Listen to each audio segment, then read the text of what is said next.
In February 1943, they arrived in pre-state Israel. 717 children, half of them orphans, Jewish children who fled Poland at the onset of the war. Their journey took 3 years through Siberia, Uzbekistan, Teheran. They were the first to come from there, from Europe, from the slaughtered Jewry. A group of children survived the journey, the hunger, the death of their parents.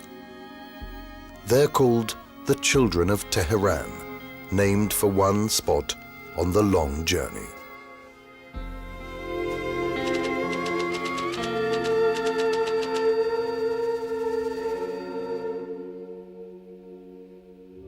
Then the shouts began, Juden, laufen. Jews, run. Then our mother grabbed us and we began to run. We fled to the Russian border. The German bombers would dive towards the groups of refugees. They didn't bomb, they would shoot with their machine guns.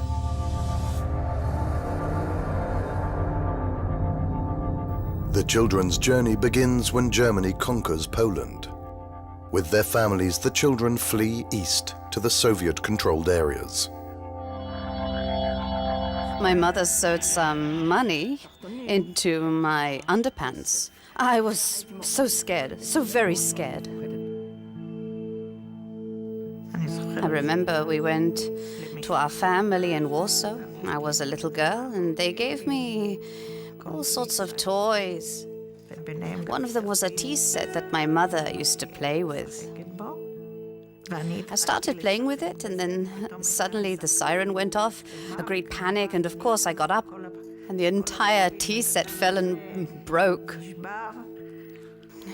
And I remember one of the aunts said to me, "What? You broke the tea set?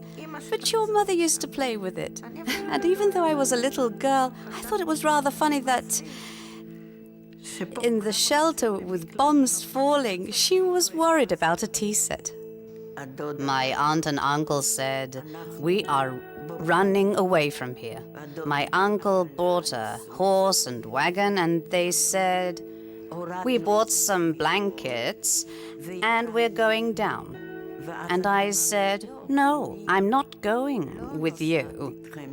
Because if my mother will write to me or will want to call for me, she won't be able to find me." Lydia was 10. Her parents, weeks before the war, went to pre-state Israel and left her with her aunt.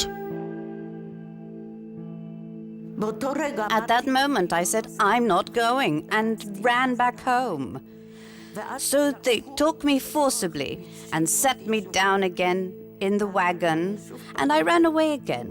This happened maybe a few times.